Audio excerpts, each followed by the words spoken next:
Alright, I just got done shooting a little paint on her here. Here she is with her skirt on, isn't that cute?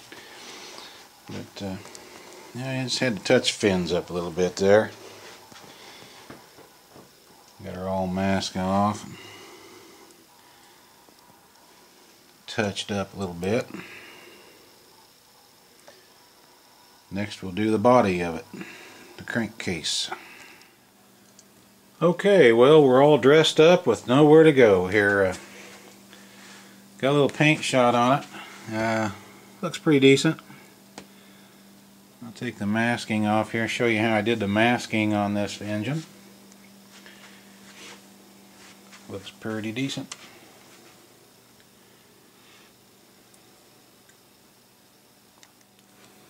Basically what I did is just use one piece of newspaper and peel the tape off here.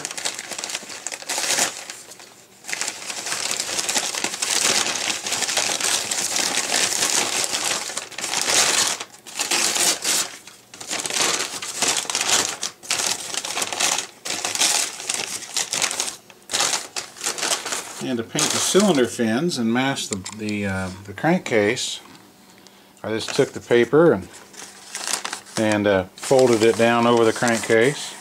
It's all taped right underneath the bottom fin there. And to do the crankcase, I just took it and folded it up, used the same piece of paper, and did the crankcase. Let's get the paper and tape off and see how it looks. Alright, I'll carefully tear the newspaper off here. Peel it around a little bit. Get rid of the majority of it. There it goes. Then I can turn it upside down here maybe. Peel the masking away.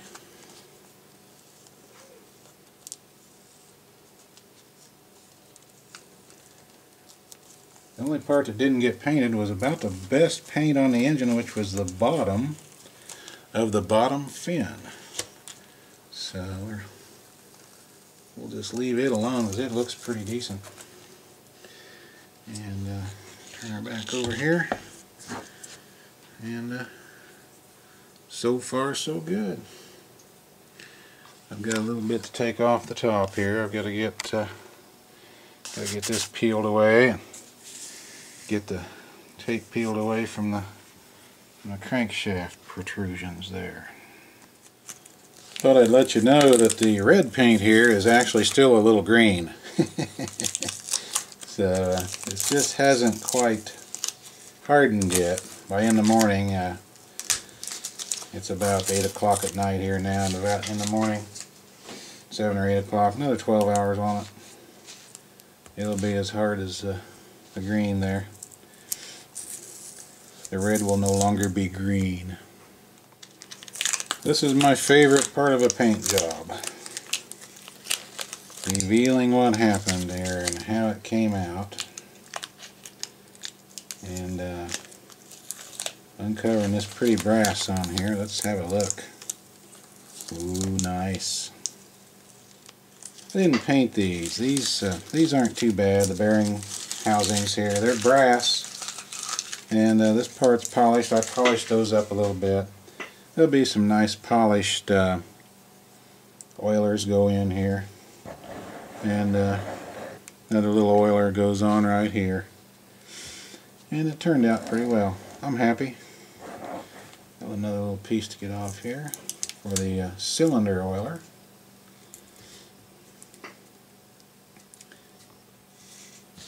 Get it to reveal here.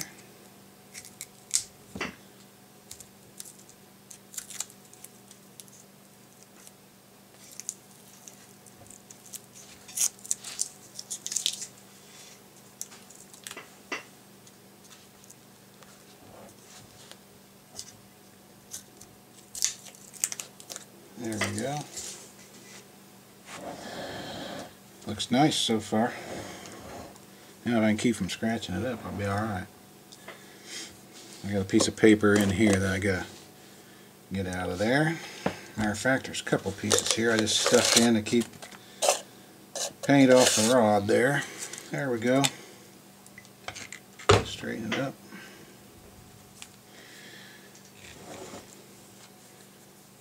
Beautimous. I know in an earlier clip I made mention that the next time you would see the engine after we got done looking at the parts was it would hopefully be running, but I decided to go ahead and show you some of the painting process too. And we got it uncovered here. Got the top of the cylinder uncovered. Paint looks very good.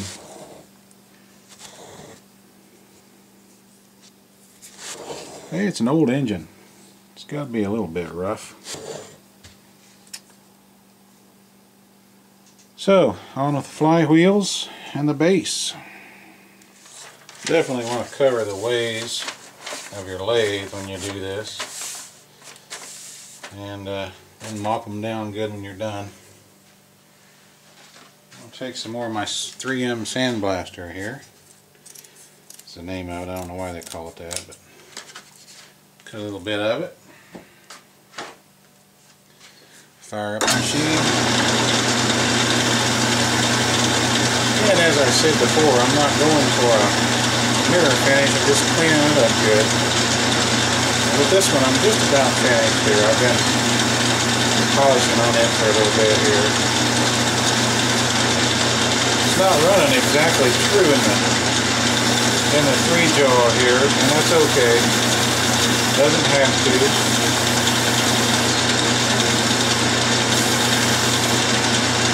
When the wheel was machined, I'm chucking it by the hub. And when it was machined, obviously they centered it as best they could, drilled the center hole, and then located it with the center hole to cut the outside rim. And on the engine there, the wheels run true, so I don't think I'm going to have a problem. My wheels are held on with give keys, 3/16 give keys. So I'll do this one and finish this one, polish some on the other one, get ready to mask them up and go to paint.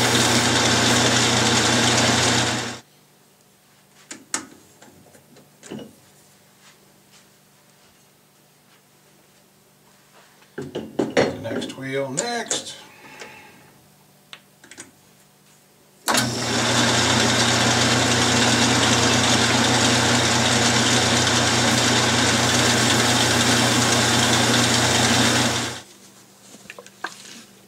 Good alcohol bath is in order. Just kind of clean them up. Make sure there's no hand oils on them.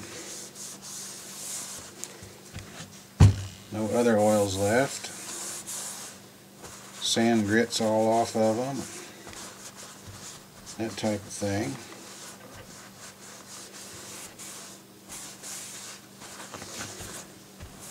These will get a coat of primer. I'm going to use a dark red primer on these and the base, and they'll get a dark red primer and masked up, and hopefully tomorrow is supposed to be kind of warm here, so it'll be a good time to get these out in the garage. The other painting I've done here in the shop, and I'd rather do it in the garage. I can get a little stinkier out there and don't get any complaints from the household engineer. So we'll give that a shot. I don't know if you can see this or not, but I'm just taking some strips of frog tape here, going around the outside of that rim, and just making little pieces to go clear around. And you end up with a rim that looks something like this. Press it down good. Then we're going to come in here with an X-Acto and trim it. And I'm going to take my X-Acto blade and just run right around the outside where they machined that outside rim. and this is kind of tedious work, but it pays off in the long run.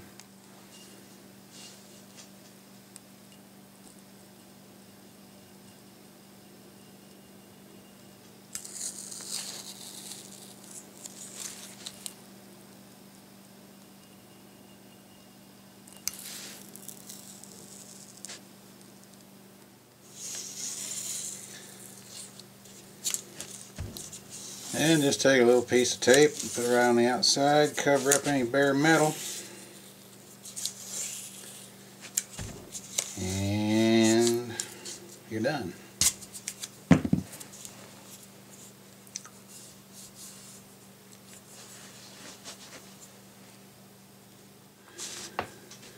Now the tip of my X-Acto blade was only good for about 2 trips around that wheel.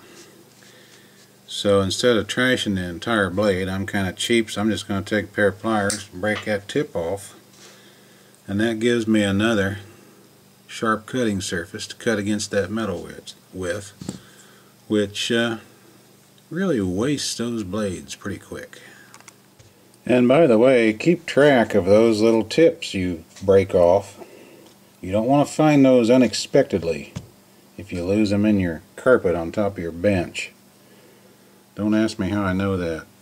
I stick them to a piece of tape and toss them in the trash where they can't cut anybody.